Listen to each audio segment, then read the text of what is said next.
જય Shri Ram. Good morning. Radhe Radhe. ઓફિસે જવા નીકળી ગયા છે ને મસ્ત મજાની ગુડ મોર્નિંગ થઈ ગઈ છે. આજે ઘણા સમય પછી આપણે પાછો બ્લોગ ઉતારવાનું ચાલુ કર્યું છે. બ્લોગ જોવા માટે બન્યા રહેજો બધા.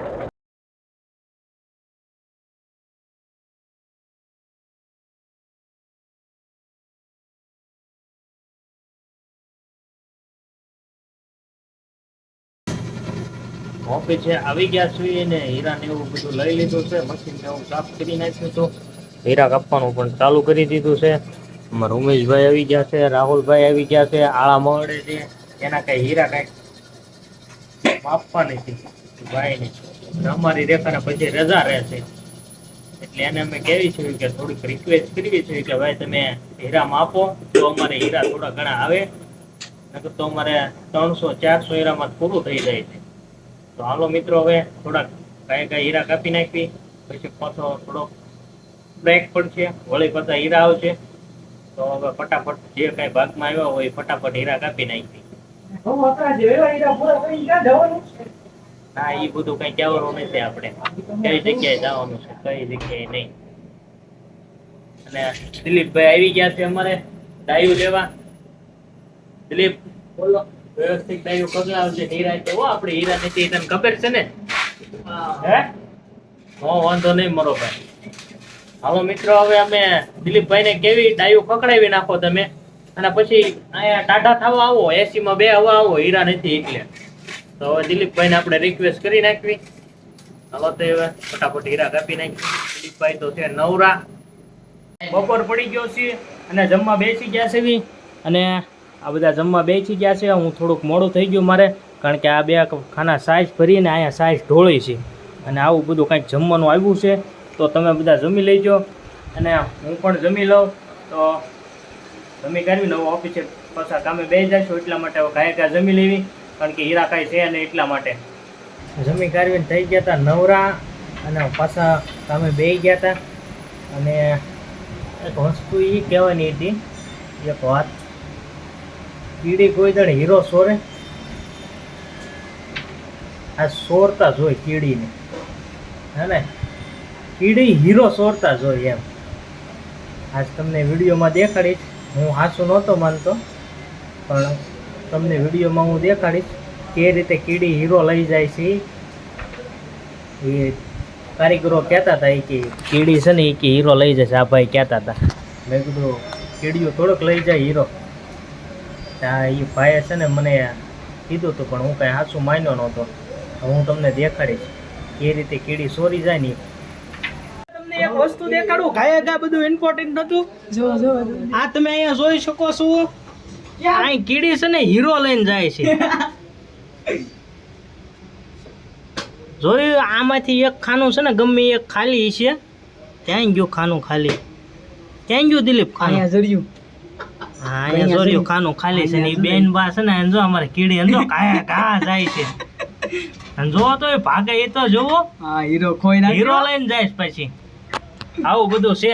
દિલીપ હીરો લઈ લે નકર જાય છે. આ ભાઈ હીરો સોરાઈ ગયો.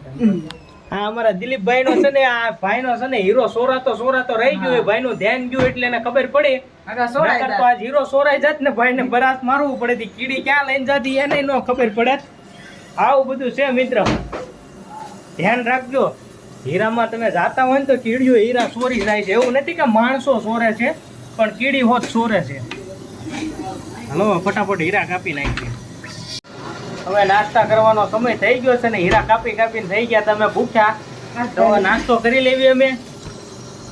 ને તમારે બધાને નાસ્તો કરવો હોય તો તમે બધા હાલો, નકર અમે તો નાસ્તો કરવાના જ છે. આ તો તમારે આવવું હોય તો આની વાત છે. નાસ્તામાં કઈ જાજુ નથી, થોડું ગમતું જ છે.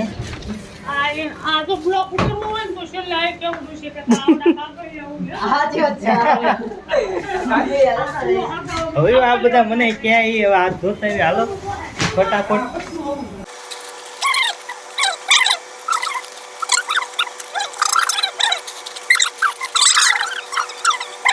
સેવ મમરા ખાવા બેસી ગયા છે. તમને કીધું તો હાલો નાસ્તો કરવા, પણ તમે કોઈ આવ્યા નથી એટલે હવે અમે નાસ્તો કરવા બેસી જઈએ ને અમારા ઓફિસ વાળા બધા બેસી ગયા છે નાસ્તો કરવા. ને અમારા દિલીપભાઈ જો કચરાનું પોટલું લઈને આવી ગયા છે કે હવે મારા ઘરે લેતું જાઉં કચરાનું પોટલું બધું.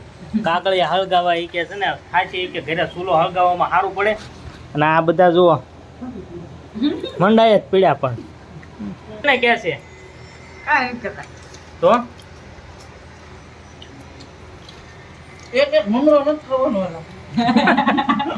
ફાઇનલી મિત્રો ઘરે પહોંચી ગયો છું. કંઈક સાંજનો કંઈક આવો વ્યૂ હોય, સનસેટ તો કંઈ છે નહીં. ગામડાઓનો કંઈક આવો કંઈક શુદ્ધ વાતાવરણ હોય. જીસીબી હાલે છે સામે તો ઘોડો ભરે છે. આવું કંઈક વાતાવરણ હોય મિત્રો. ગામડાઓમાં કંઈક રહેવાની મજા જ કંઈક અલગ આવે. આપણે કંઈક બ્લોક કંઈ જાજો ઉતાર્યો નહોતો, થોડું થોડું કંઈક લીધું હતું. તો હવે જમવાનું તૈયાર થઈ ગયું હોય તો અત્યારે દી છે તો હવે જમી લેવી. મોડું થાય એવું તો જોયું જાય છે. હવે હલો મિત્રો હવે જમી લેવી. એમ છે તમે બધા જમી લીધું હોય છે, મેં પણ જમી લીધું હતું ને કાંઈ બ્લોગ કાંઈ શૂટ કર્યો નહોતો અને થોડુંક કામ હતું ને તે મેં કાંઈ બ્લોગ ઉતારવાનું કાંઈ સમય ન રહ્યો. અને જમી કરીને થઈ ગયા છે નવરા ને હવે આપણે જવું છે નાવા. ને પવન તો જુઓ બહુ નીકળ્યો, એ હસ્તીનો પવન આવે છે અત્યારે તો ટાઢો પવન આવે છે. તો સારું હાલો મિત્રો હવે આ તમને બ્લોગ કેવો લાગ્યો કેવો નહીં. અને મારો બ્લોગ આવશે નાનો અમથો, કારણ કે નાનો અમથો જ ઉતાર્યો છે. સમય કંઈ એવું એટલો બધો રહેતો નથી બ્લોગ ઉતારવાનો હમણાંથી. તો આ બ્લોગને આપણે અહીં એન્ડ કરી દઈશું ને નવા બ્લોગ સાથે મળવી. બધાને જય Shri Ram, good morning, good night બધાને, ગુડ મોર્નિંગ નહીં. અને મળવી નવા એક વિડીયો સાથે. બધાને જય શ્રી રામ, બાય બાય.